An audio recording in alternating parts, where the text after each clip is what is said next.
So this week I wanted to have a little bit of a chat about the collaboration that we just did with Knocklofty, and also I guess the Knocklofty distillery itself.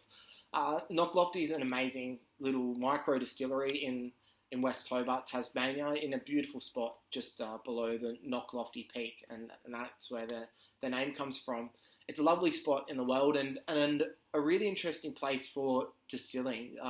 West Hobart used to be a very old sort of orchard area going back a while. Now it's fairly built up, but still in the backyards and around the streets of this area, there are really interesting fruit trees, be it quinces like we see in their Quince Garden gin, or figs, dates, plums.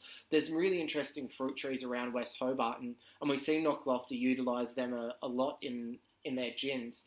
I think a reason that I really love Knocklofty and why it was great to work with on this project is that they pay homage in the way that they produce their gins to the ecology of Tasmania really well. They're great people at the distillery, and they've got some really interesting produce around them to work with. Before we jump into this gin and discuss the botanical profile in it, how it's tasting and what we're pairing it with, Graham sent us over a little video of the Knocklofty distillery so we can have a little bit of a behind-the-scenes look of what goes on there at Knocklofty Spirits. I'm Graham, one of the distillers and owners of Knocklofty Spirits here in West Hobart. We're a micro distillery in a converted garage at the back of my brother's house here in West Hobart. Three couples are the owners of the business, and we've been running for now 5 years.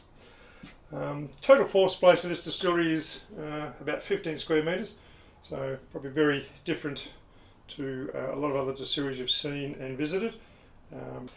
A lot of distilleries will probably have a pot still. We've got a reflux column still, two sort of 8mm stainless steel tanks which we bought second hand.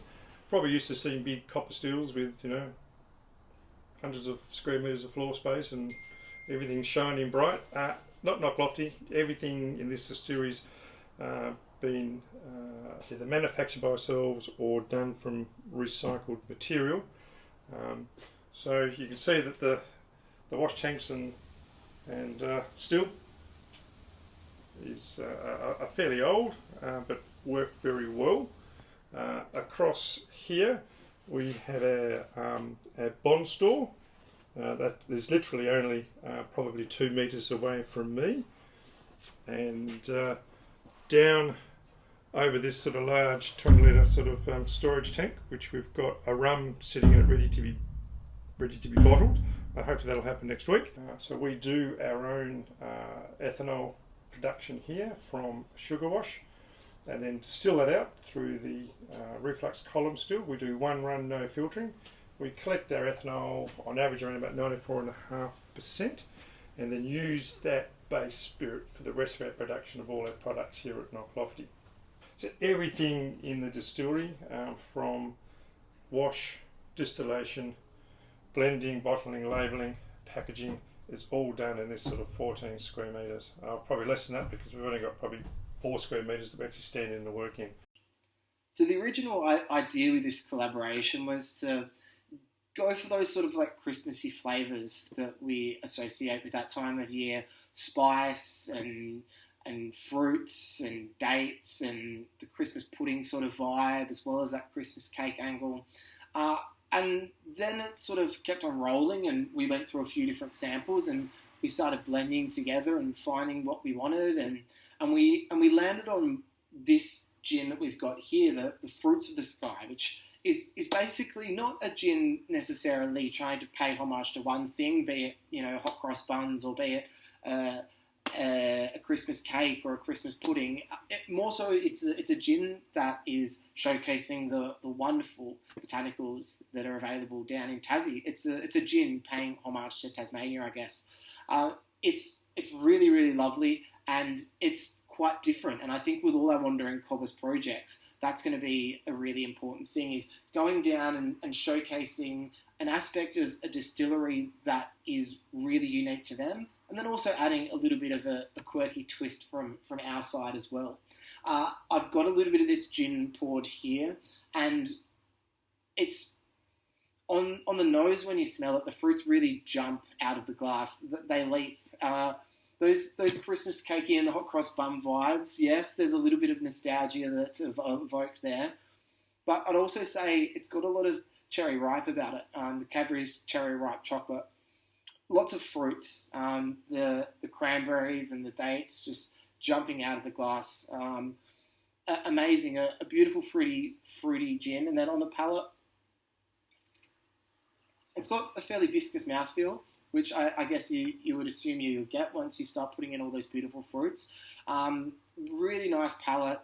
It's quite sort of seamless, the nose and to the palate, and then it sort of lingers perfectly with those beautiful spices hanging around for a little bit. A beautiful gin that I think is great, drink neat like this, with a few cubes of ice is really good too. If you're going to put a tonic with it, probably go with something a little bit drier, as the fruits do lean it to a more sort of sweeter gin vibe. Adding a drier tonic, you're going to get a really nice sort of balance there, and it's got enough spice and kick that it's a gin that would be great in a cocktail like a Negroni, or you could even do a little a cheeky martini sort of with this as well. It's a really cracking gin, and something that's quite versatile too. Really small batch, and it was fantastic to be able to do this one with Knocklofty. And here's Graham talking just a little bit about this gin itself and the samples that they sent over and how we got to this point and what's in it. Jono and the lads at Casa de Vinos asked us to get involved in doing a small batch gin.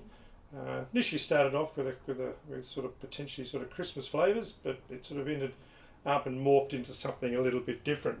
So this is the product here. Apart from obviously being a gin and juniper being the predominant flavour, we decided we'd try and put some other sort of fruity notes sort of into this.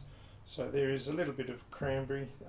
There is some. We did a separate date distillation and put that into here as well.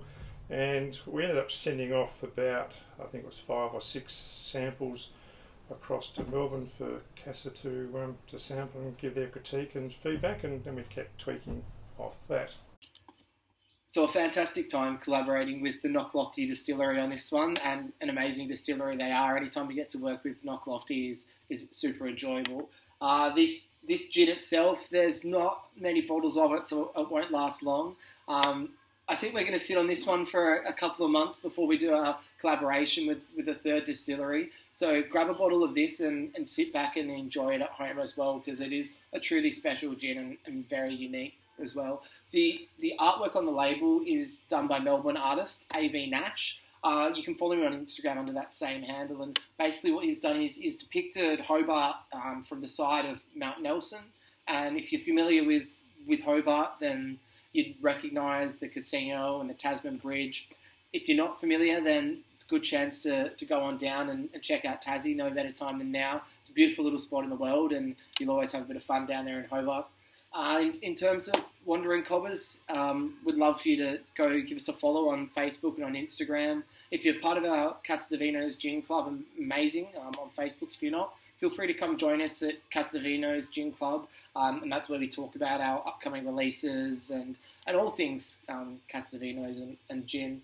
So please do jump on there and get involved, and I hope you can grab a bottle of this one and enjoy it at home as much as I will be. Cheers, guys.